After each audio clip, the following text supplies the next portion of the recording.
Okay.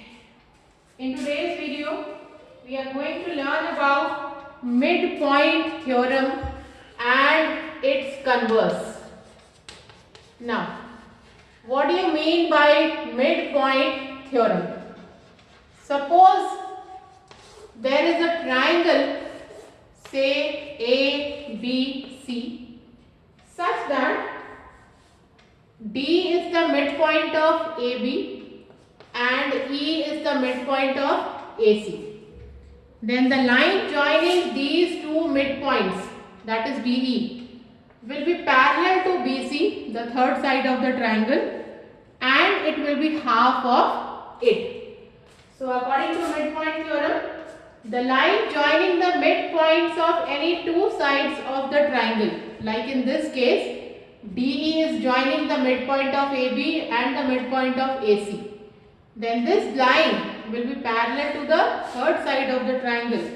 So DE will be parallel to BC and DE will be half of BC. So this is midpoint theorem. And the converse of midpoint theorem says that if in a triangle, say again ABC, say D is the midpoint of AB and the line through D is parallel to BC. Let this line be DE. It is given that D is the midpoint of AB and the line DE is parallel to BC. So if these two conditions are satisfied, then according to converse of midpoint theorem, E will be the midpoint of AC. Okay. So in the first case, according to midpoint theorem, we already had D midpoint of AB, E midpoint of AC, and DE will be parallel to BC and DE will be half of BC. In the second case, according to converse of midpoint, D should be the midpoint of AB and DE should be parallel to BC. Then we can say that E will be the midpoint of AC. Now we will apply midpoint theorem to solve certain questions. Suppose there is a triangle ABC such that it is given that M is the midpoint of AB and a line through M is parallel to BC. So what is given? M is the midpoint of AB and the line, say MN, is parallel to BC. We have to find out the length of AN and the length of MN. Given BC equal to 7 and AC is equal to 5 centimeter. So according to question, AC is given 5, BC is given 7. We have to find out first AN and then MN. Now see, since M is the midpoint of AB and MN is parallel to BC, so by converse of midpoint theorem, we can say that N is the midpoint of AC. If N is the midpoint of AC, that means AN will be equal to half of AC. AC we already know, it is 5. So AN will be half of 5, that is 2.5 centimeter. Now after getting AN, now we know that M is the midpoint of AB and N is the midpoint of AC. So we can say that by midpoint theorem, MN will be equal to half of BC. So MN will be half of BC. BC is 7, hence MN will be half of 7, that is 3.5 centimeter. So we got AN also and we got MN also.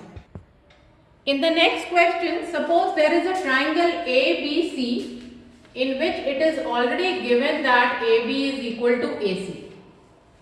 D is the midpoint of AB, E is the midpoint of BC, and F is the midpoint of AC. These things are given.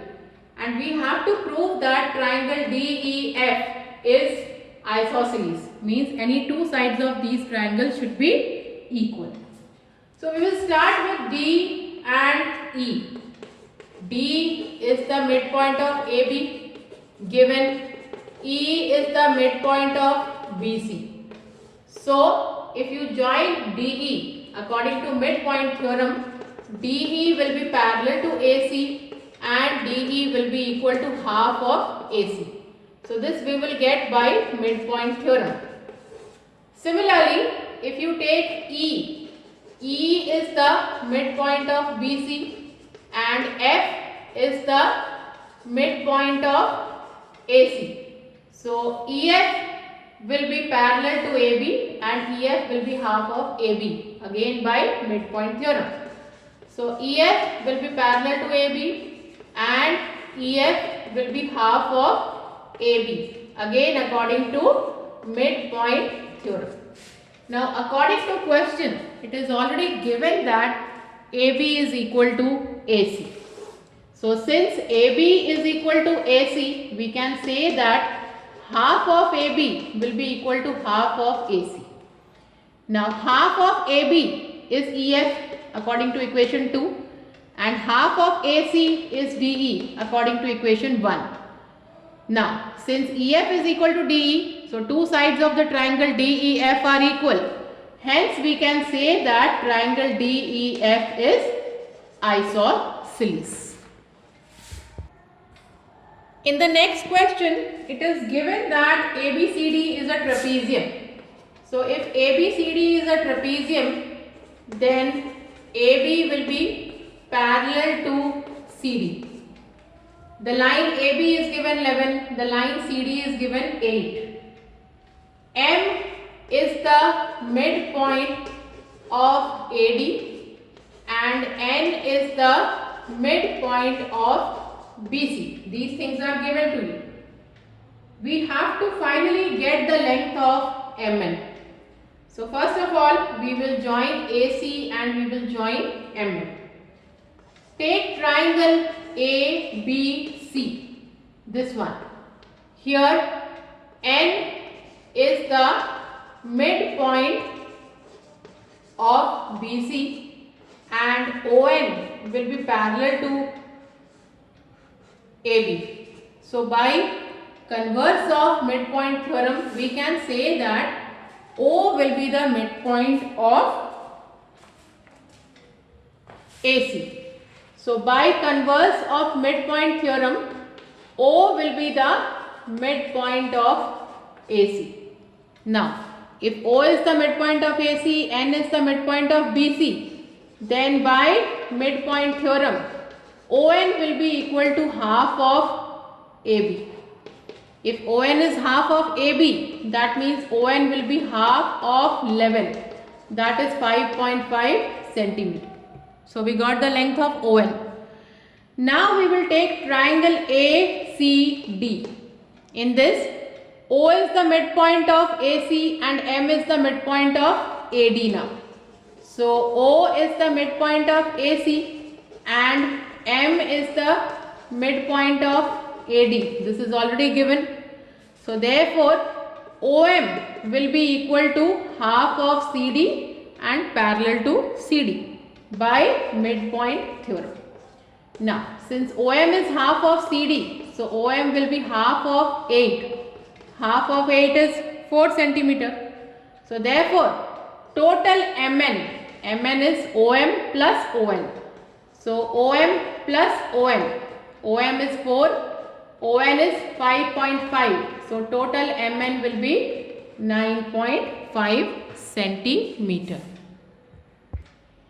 In the next question, ABCD is a parallelogram given and it is given that the two diagonals AC and BD, suppose they intersect at the point X. P is the midpoint of CD, this is given to you, and Q is a point on AC such that CQ is equal to 1/4 of AC. We have to prove that R is the midpoint of BC when we extend PQ up to R.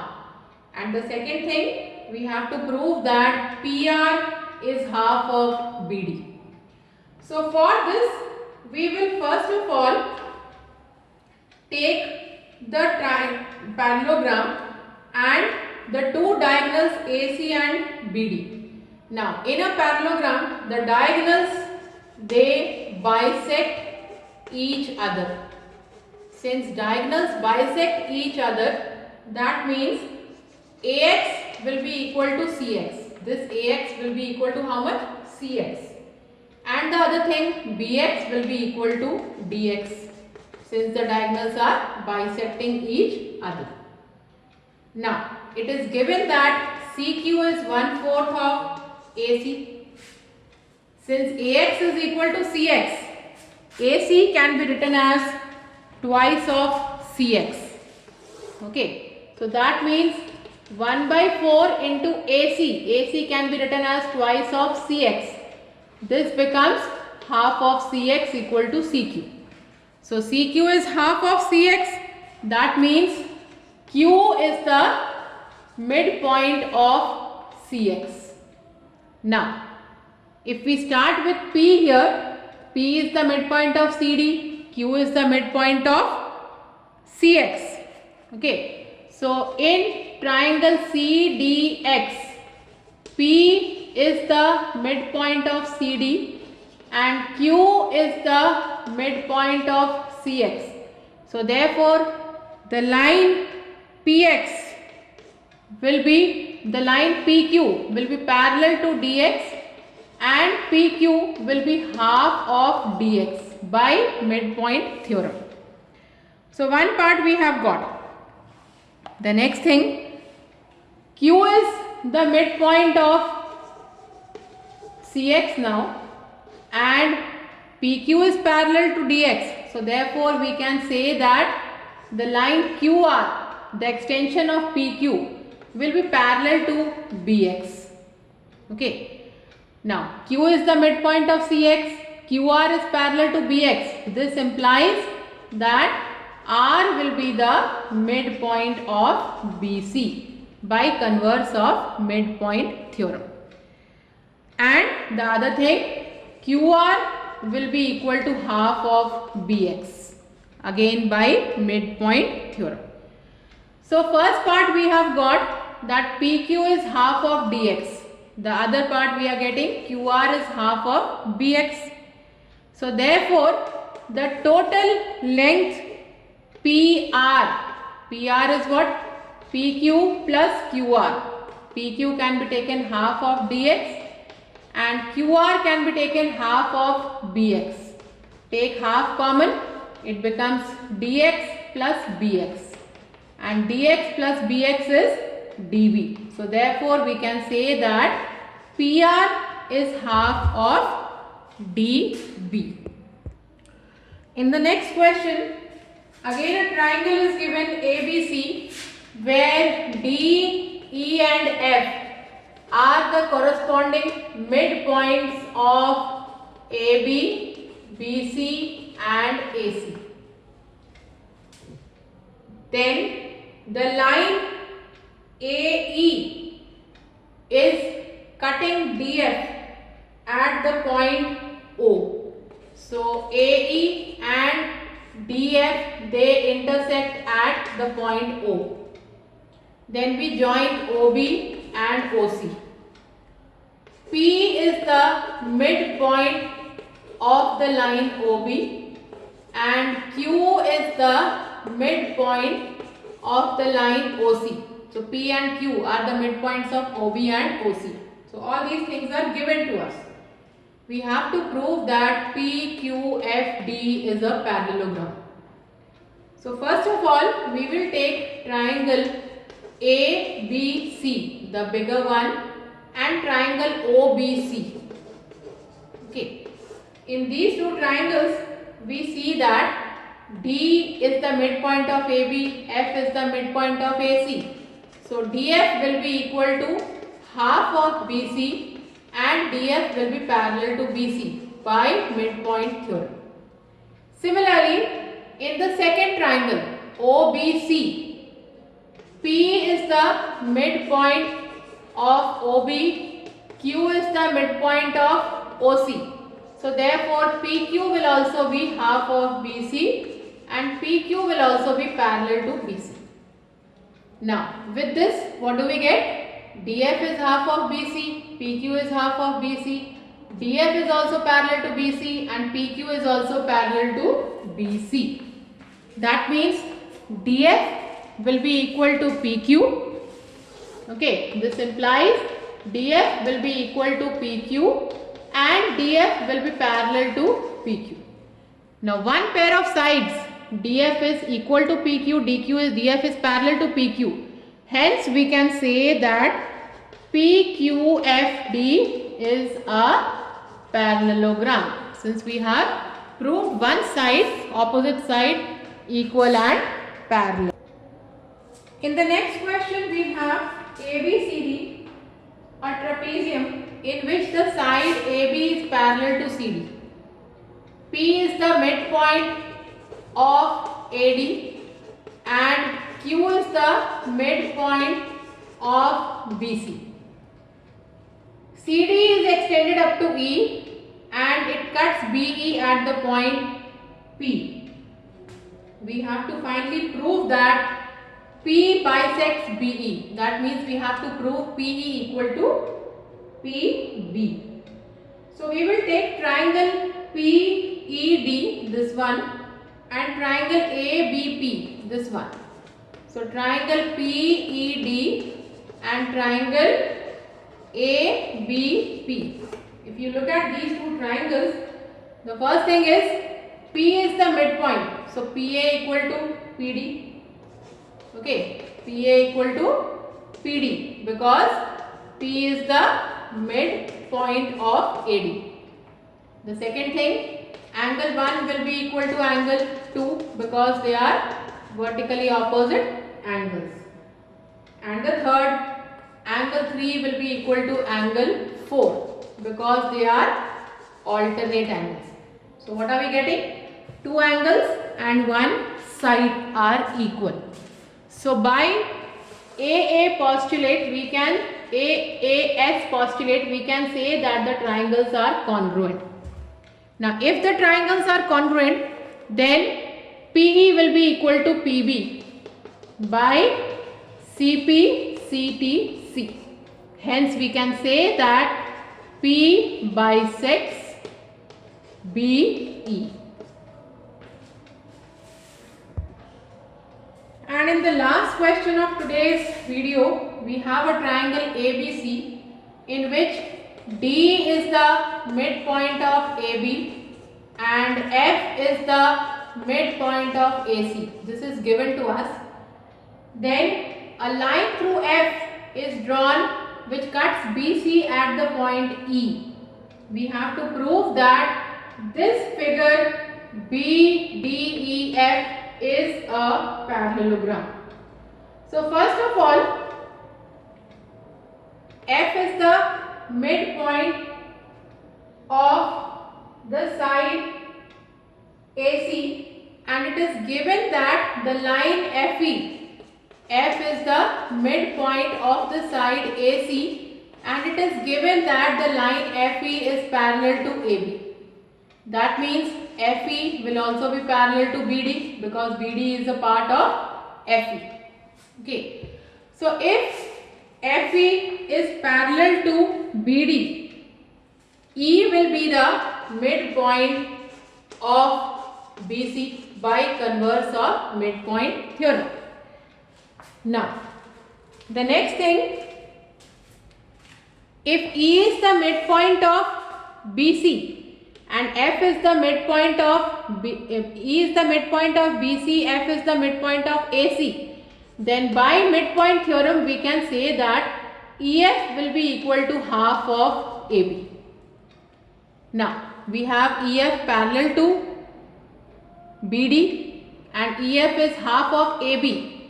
Now half of AB can be written as equal to BD because D is the midpoint of AB. So BD can be written half of AB since D is the midpoint of AB. So what do we get? EF parallel to BD and EF equal to BD. So one pair of opposite sides we have proved equal and parallel. So therefore we can say that BEFD is a parallelogram. So this is the first part of the question. In the next part, EF is given 4.8 and we have to find out AB. So for the next part, now EF is half of AB. We have already proved in the first part. EF is given 4.8. So 4.8 is half of AB. Hence AB will be equal to 2 into 4.8, that is 9.6 centimeter. So this way we have proved certain questions using midpoint theorem.